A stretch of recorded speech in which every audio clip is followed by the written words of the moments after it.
Kaamelott, qui n'a jamais entendu parler de cette série? Une série mythique qui nous a sorti des punchlines incroyables telles que "on en a gros" Maintenant, il faut nous écouter. Parce que là, on en a gros. On en a gros. ou "c'est pas faux". Ouais, c'est pas faux. Il y a 15 ans, le 3 janvier 2005, sortait à la télé le tout premier épisode de la série. Créé par le génialissime Alexandre Astier, showrunner, compositeur, monteur, scénariste et acteur principal de Kaamelott. Aujourd'hui, pour les 15 ans de la série, je vous propose de revenir sur les 4 années de Kaamelott. Tout commence en 2003, alors que la série de M6 Caméra Café touche à sa fin. La chaîne n'a toujours pas trouvé un remplaçant digne de ce nom. C'est alors que Yvan Le Bolloc tombe sur un court-métrage écrit par un certain Alexandre Astier se nommant Dies Irae.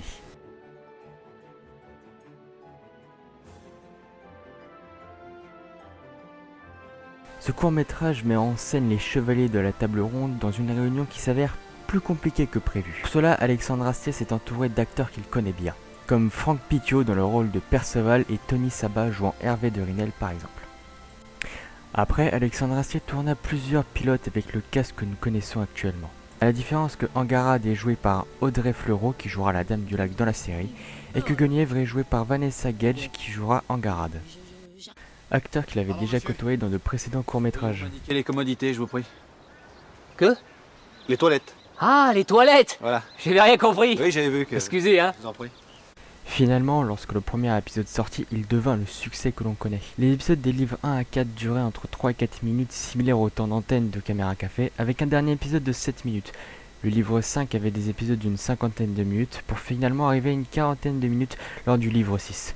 Tout ça pour permettre aux spectateurs de s'habituer petit à petit à un format plus long en vue des futurs films. Kaamelott, c'est aussi une affaire de famille, tandis qu'Alexandre Astier tient le premier rôle, celui de Arthur. Son père, Lionel Astier, joue le rôle de Léo Dagan, le beau-père d'Arthur. Sa mère, Joëlle Silva, joue Dame Célie, la belle-mère d'Arthur. Son demi-frère, Simon Astier, joue Yvan, le beau-frère d'Arthur. Sa belle-mère, José Drevon, joue Hygiène de Tintagel, la mère d'Arthur. On peut aussi apercevoir son ex-femme dans un épisode jouant un ange, ainsi que certains de ses enfants, dont 2 jouent le rôle des enfants de Caradoc. C'est aussi des acteurs et guests de marque comme François Rollin dans le rôle du roi de Lot, Elie Semoun dans le rôle du prêtre, Alain Chabat dans le rôle du duc d'Aquitaine, Antoine Decaune, Christian Clavier, Bruno Solomon et bien d'autres. Mais Kaamelott, c'est aussi des références et des clins d'œil à la pop culture et au cinéma, notamment comme Star Wars lors d'un épisode où Perceval va sur peut-être Tatooine et récupère un sabre laser. On y voit aussi la porte des étoiles dans la série Stargate G1, ainsi que des références à Louis de Funès. Car la série en elle-même est dédiée à Louis de Funès. On peut remarquer des similitudes entre certains plans de caméra, les gimmicks de jeu, ainsi que des mélodies des musiques de Kaamelott.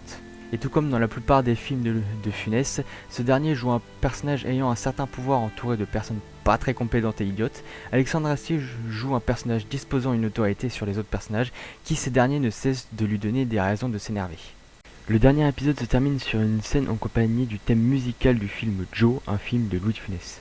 Dernier épisode se nommant par ailleurs Dies Irae comme le nom de son premier court-métrage qui deviendra plus tard la série Kaamelott. Alexandre Astier est aussi un homme du théâtre en plus d'être un homme de la musique, ayant fait et écrit un grand nombre de pièces de théâtre. Il a gardé une écriture bien similaire lorsqu'il a écrit la série. L'humour bien particulier de la série, un humour qu'on pourrait appeler l'humour Astier, ajoute un charme supplémentaire mélangeant blagues et personnages décalés, formant le comique de caractère, sans oublier les comiques de gestes et de situations, rajoutant du cachet à la scène déjà bien drôle. La série est en grande partie devenue culte grâce à ça, mais pas seulement, elle est aussi devenue culte grâce à ses personnages, ses punchlines, ses citations, ses secrets et son histoire. Tout ça a fait que Kaamelott est devenue la série culte que nous connaissons tous, et c'est ce qui rend aussi intéressant le fait de la regarder plusieurs fois. Et parmi toutes ces citations, il y en a une que je considère comme étant la meilleure et la plus belle des citations de la série. Toute la vie de Arthur, ce dernier a reçu d'innombrables conseils et a rencontré un grand nombre de personnes qui l'ont forgé. Mais il y a un homme qui a fait de Arthur ce qu'il est aujourd'hui, et cet homme c'est César. Il donna un conseil à Arthur qu'il gardera pour le restant de ses jours. Cette citation est restée dans le cœur d'Arthur, et c'est une chose qu'il essaya d'apprendre à Lancelot, en vain, qui lui se bat pour l'honneur, les dieux et le Graal, à l'inverse de Arthur, qui lui se bat pour son peuple, pour leur dignité. Des chefs de guerre, il y en a toutes sortes.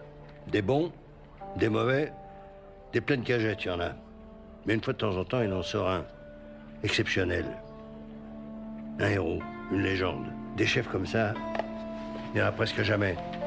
Mais tu sais ce qu'ils ont tous en commun? Tu sais ce que c'est? Leur pouvoir secret? Non. Ils ne se battent que pour la dignité des faibles.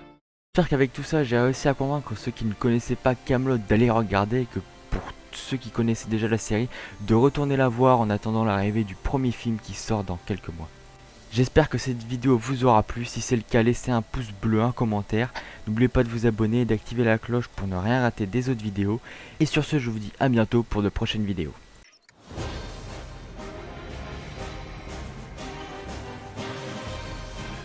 Et au fait, pour ceux que ça intéresse, mon personnage préféré de la série, c'est Perceval. Dites-moi dans les commentaires qui est le vôtre.